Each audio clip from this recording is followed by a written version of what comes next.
დიდი მადლობა მოგესალმებით ერთმანეთს აღულოცოს და გაგვაძლიეროს. ზოგადად ჩვენი ერი არის სიწმინდის მოყვარე. ზოგადად ჩვენი ერი არის სიკეთის მოყვარე. ყოველთვის სიკეთის და სიწმინდის მხარეს იჭერდა. იმიტომ რომ თუ სიწმინდის მხარეს არ დაიჭერ, მაშინ უწმინდურობის მხარე უნდა დაიჭირო. თუ სიკეთის მხარეს არ დაიჭერ, ბოროტების მხარე უნდა დაიჭირო. თუ კაცობას არ აირჩევ, არაკაცობა უნდა აირჩიო და ეს ქვეყანა დიდ გამოსავალს არ გაძლევს. სულ ორია. უფალი ამბობს, ვინც ჩემთან არ არის, ის ჩემი მტერია. მადლობა ღმერთო, ჩვენ ყოველთვის ღმერთს ვირჩევდით. ჩვენი წინაპარი და ჩვენ ცხოვრებაშიც ქრისტეს ვირჩევთ. ჩვენ ყველას გვახსოვს უწმინდესი ილია ახსენეს და მის პანაშვიდებზე რა გამოავლინა ჩვენმა ერმა. როგორი ერთობა, როგორი სიწმინდის მოყვარეობა. და მადლობა ღმერთს, რომ ჩვენ ვართ ერი. ჩვენ ვართ ერი, რომელსაც თავისი ღირებულებები აქვს. ერი, რომელიც ღირებულებებს დაკარგავს, ის აუცილებლად ენერგიას კარგავს მერე. და მერე ხდება რაღაცა სხვა დინების, ასე ვთქვათ, სხვა დინება წაიღებს. ფიზიკაში ხო ვიცით, რომ დიდი მასა, დიდი მიზიდულობის ძალაცა აქვს. და ახლა მერე უკვე დიდი ერები ყოველთვის იზიდავენ ამ პატარა ერებს და ასიმილირებას უკეთებენ. ჩვენ ერთ-ერთი მცირე ერთაგანი ვართ, რომელიც ყოველთვის ვიყავით ვარსებობით, ზოგჯერ დიდები ვიყავით, დიდი ერი ვიყავით, ზოგჯერ პატარა, მაგრამ ყოველთვის ჰქონდა ჩვენი კულტურა, მამული ენა და სარწმუნოება. ეს ისეთი წითელი ხაზებია, რომელსაც ჩვენ სიცოცხლის ფასად ვიცავდით. ეხლა ისეთი და ქართულ აგიოგრაფიას რო ვკითხულობთ, ჩვენ ყოველთვის ჰქონდა ისეთი დამოკიდებულება წმინდანების მიმართ, რომ ჩვენ ყოველთვის გვაინტერესებდა წმინდა ადამიანები. აი როგორია წმინდა ადამიანი, პრაქტიკული საკითხი, როგორია ის, როგორ გამოიყურება, როგორ გადაწყვეტილებებს დებულობს, რას აკეთებს იქ, როდესაც სხვები ესე იქცევიან, ის როგორ იქცევა. ძალიან საინტერესოა წმინდანის ცხოვრება, აგიოგრაფია, წმინდანთა ცხოვრება და ჩემი აზრით განსაკუთრებული მიმდინარეობა ხელოვნების, კინოხელოვნება, რომელიც ხელოვნების ნაწილია. და ზოგადად ხელოვნების მიზანი არის, რომ ადამიანი ღმერთამდე მიიყვანოს. ხელოვნებას შეუძლია ადამიანი ჯოჯოხეთადაც ჩაიყვანოს, მაგრამ ეს თვითონ ადამიანმა უნდა განსაზღვროს, რა არის ნამდვილი ხელოვნება. აი თქვათ, ქართველები ვართ და არ ვცდებით ისეთ სიმღერებს ვინახავთ, ისეთ ცეკვებს ვინახავთ, ისეთ პოეზიას ვინახავთ, ისეთ მელოდიებს ვინახავთ, რომელიც ცეცხლს ატარებს, ანუ სიცოცხლეს. სიცოცხლის ფუძე ცეცხლია და ცეცხლი თუ არ არის რამეში, ან ვინმეში, ჩვენ იმას არ აღვიქვამთ, რომ ის არის რაღაცის სიცოცხლის მატარებელი. მადლობა ღმერთს, რომ წმინდა ლუკას ბიოგრაფიას ჩვენ საოცარი ენით ვიხილავთ. ეს არის კინოხელოვნება. მე მინდოდა ერთი რამეზე გამონახვილები. აი წმინდა იოანე ოქროპირი ამბობს, რომ განსაცდელი ეს არ არის საშიში. რაც უფრო დიდია განსაცდელი, მით უფრო მობილიზირებულია ადამიანი. ვიღაცა ტყდება, მაგრამ ვიღაცა ძლიერდება. აი წმინდა ლუკა, მღვდელმთავარი ლუკა პირიმელი, ის უსაშინლეს პერიოდში მოვიდა, ათეიზმის პერიოდში. მერე ჩვენ ვიცით, ახლა ისტორიოგრაფიაში ეს ნათლად არ წარმოაჩენენ ამ პერიოდს, მაგრამ 1939 წლიდან უკვე მართლმადიდებლური რელიგია მიეცა თავისუფლება ქადაგებისა და რეპრესიები აღარ ტარდებოდა, მაგრამ რეპრესიები ტარდებოდა 20-იან წლებში, 30-იანი წლების დასაწყისში. აი ლუკა პირიმელმა ეს ყველაფერი გამოიარა, მან გამოიარა ომი, ძალიან დიდი ომი, როდესაც ის თან სასულიერო პირი იყო, მაგრამ თან, როგორც ვიცით, ქირურგი იყო. ესე იგი, რა ძნელია, რომ ფიზიკურად წარმოიდგინო უფრო რთული სიტუაცია, აი გარეთ, ვიდრე ომია. მაგრამ ომსაც ხომ გააჩნია წლები რომ მიმდინარეობს და იწოდება მსოფლიო ომი, მეორე მსოფლიო ომი, როდესაც 5, 6, 7, 8 მილიონიანი არმიები იბრძოდნენ და წარმოიდგინეთ თქვენ ეს რა მასშტაბებია. აი ამ დროს მოღვაწეობდა ის და ამ დროს გახდა ის წმინდანი. ესე იგი ჩვენ დღეს რომ ვართ, შეგვიძლია წარმოვიდგინოთ მათ შორის ფილმიდანაც, რომ როგორი პერიოდი იყო და როგორ არ გათხდა ეს ადამიანი. პირად ცხოვრებაში მას მეუღლე გარდაეცვალა, მისი შვილები დაობლდნენ, მას ეს დიდ თვირთად დაეწვა, ეს ფილმშიც ჩანს და მის ცხოვრებაში ეს შეიძლება ჩვენ წარმოვიდგინოთ რა სიმწარე იყო. და მაგრამ წარმოიდგინეთ, რომ მან ყველაფერი შეძლო და მიუხედავად გარეთ მძიმე პირობებისა, ის წმინდანი გახდა. მე დღეს მახსენდებოდა ციტატა კავკასიური ცარცის წრიდან.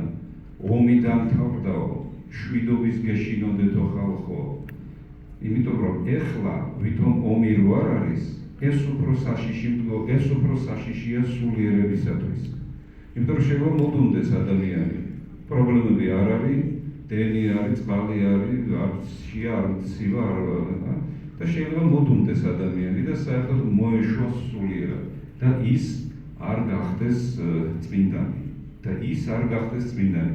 ამიტომ წმინდა მამები ამბობენ, რომ ესე იგი განსაცდელზე უფრო საშიში უგანსაცდელო მდგომარეობაა.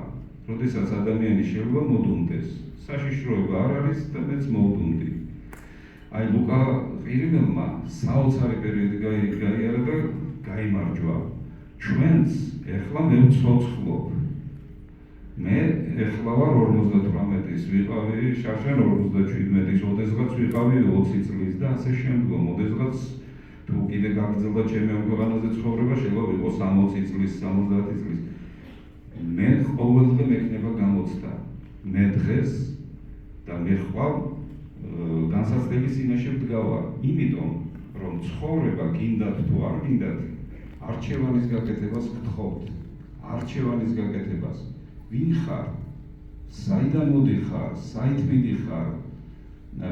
ანდა ქრისტემ რო თავის პირველ მოციქულებს ანდრიას და იოანეს კითხა ესეთი რაღაც, წარმოგიდგენთ სიტუაცია, რომ ქრისტე მიდის.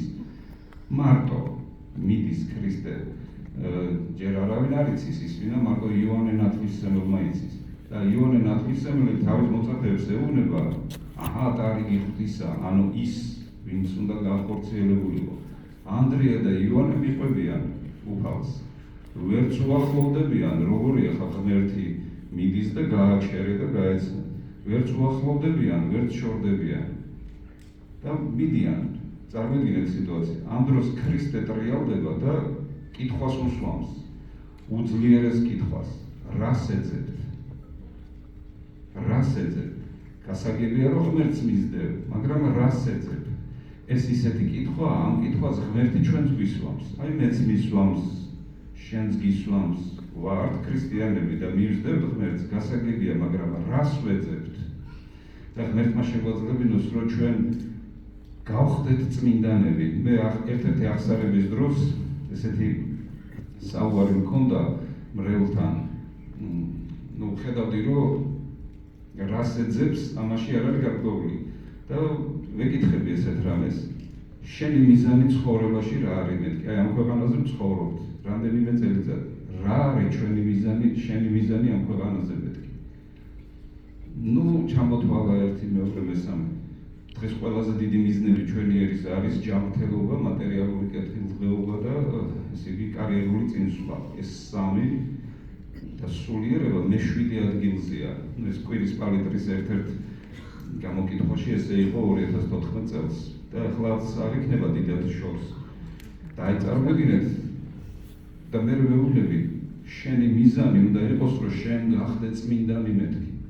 და ტიპური ქართული უხერხულება, მე როგორ, მე არა, აბა როგორ, აბა უწმინდური უნდა იყო, სულ ორი რამე ხდება, ან წმინდანი გახდები, ქვეყანას რო დაასრულებ, ან უწმინდურობაში ჩარჩები. და ღმერთმა დაგვიფაროს, რომ ჩვენ წმინდანები არ გავხდეთ. ჩვენ სხვა კულტურის ერი ვართ. ჩვენი რწმენა არავიზე არ იყო დამოკიდებული. არავიზე. ჩვენ ამას ჩვენი სისხლით ვინარჩუნებთ. ჩვენი კულტურით ვინარჩუნებთ. დიდი მადლობა ორგანიზატორებს, დიდი მადლობა თქვენ, რომ ესე იგი რწმენას არა მარტო ემოცია ჭირდება, არამედ ორგანიზება ჭირდება. ღმერთმა დაალოცოს თქვენი ყველა საქმე და ღმერთმა შეგვაძლევინოს ჩვენ ყველას, რომ თქვენ მოგბაზოთ, თქვა ხარი დაგიჭიროთ, ლოცვებში მომიხსენიოთ, ღვთისწყალობა რომ გისურვოთ, რომ ღმერთს ვთხოვოთ, რომ თქვენ დაგეხმაროთ და ღმერთი რომ დაგეხმარება ისე როგორ და ჩვენც რაც შეგვეძლება, რომ მონაწილეობა მივიღოთ. მადლობა ყველას, ვინც ჩვენს ფილმში მიიღო მონაწილეობა მისი წარმოჩენისათვის. ჩვენ ქართველები არასდროს არ ჩამოვრჩებოდით მსოფლიოს საუკეთესო ტენდენციებს. ჩვენ ამ საკითხში ნამდვილად ჩამოვრჩებით. ჩვენ ძალიან ბევრი წმინდანი გვყავს, რომელზეც ისტორიებიც კი არ ვიცით კარგად, მაგრამ შესაძლებელია, რომ აი ფილმებიც იყოს გადაღებული. ეს დროთა განმავლობაში ალბათ ჩვენ ისეთი კულტურის ვართ, რომ ჩვენ ამ პრობლემას არ მოვხვდით. ანუ გვექნება ჩვენ ეს სიკეთე და ღმერთმა შეგვაძლევინოს, რომ წმინდა ადამიანები გვიმრავლოს ღმერთმა, რომლებმაც წმინდა საქმე უნდა აკეთო ყველგან ყველა სფეროში და დავასრულებდი პავლე მოციქულის სიტყვებით. მარტო სასულიერო პირნი ჩემი სიტყვით გეუბნებით, ანუ ზეპირად არ მახსოვს, მაგრამ ლოგიკას ვამბობ. პავლე მოციქული ამბობს, მარტო სასულიერო პირნი არ არიან ღვთისმსახურნი. ყველა ადამიანი, ვინც სიკეთესა და ბოროტებას შორის ირჩევს სიკეთეს, ის არის ღვთისმსახური. და ღმერთმა შეგაძლევინოთ, რომ მოიპოვოთ ღვთისმსახურის რანგი ამ ქვეყანაზე. ღმერთმა დაგლოცოთ, ღმერთმა გადაძლიეროთ და დიდი მადლობა ორგანიზატორებს ამ ბრწყინვალე და ლამაზ შენობაშიც, ამ ბრწყინვალე და ლამაზი ესე იგი საღამოს ორგანიზებისათვის და მადლობა წმინდანებს, რომლებიც ჩვენ მართლში გვამყოფებთ.